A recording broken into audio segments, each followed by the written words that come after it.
What's up, SC Fish RC? Want to show you guys real quick the Vitavon 7075 tie bar plate and the purpose of it compared to like the HR, hot racing, or even the ones you can get off eBay or whatever. So here's what you got.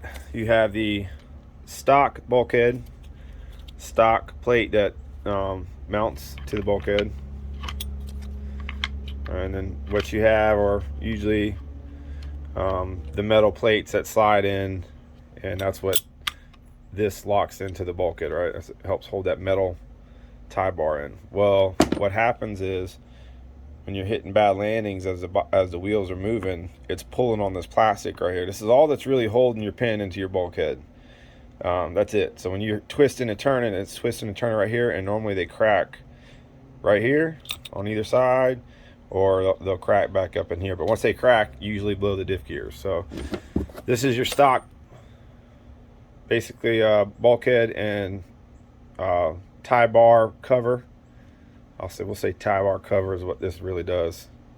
And like I said, it just really all that thing does is it's supposed to lock in the metal plates, but it doesn't. These end up just sliding back and forth and stressing on the side of the bulkhead. So the Vitavon 7075 tie bar plate goes in.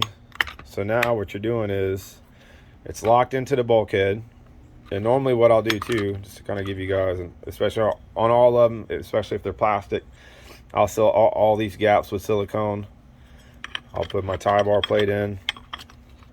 I'll slide the pins in so everything is lined up, and then I'll put the screw in and let it sit for a couple days. But what the Vitavon tie bar plate does is now you have supports on the ends of the tie rods, and you also have supports in the middle.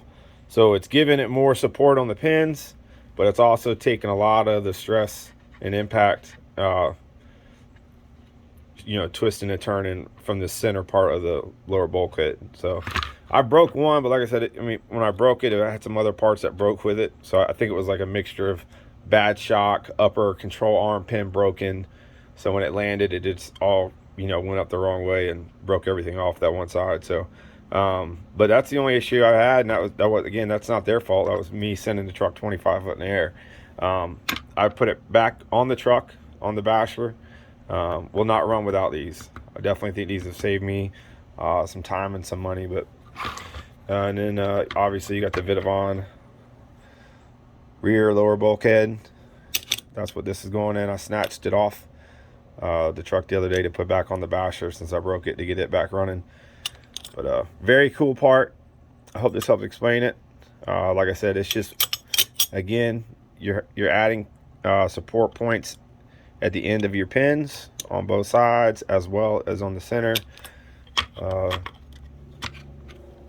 that's what you have versus the Traxxas, or even, like I said, you can get the cheaper eBay ones that are made of metal that are supposed to help, but I mean, really, that bar is still going to slide inside there, so you're not having any added support with that plate to help the bulkhead. So that's what we got.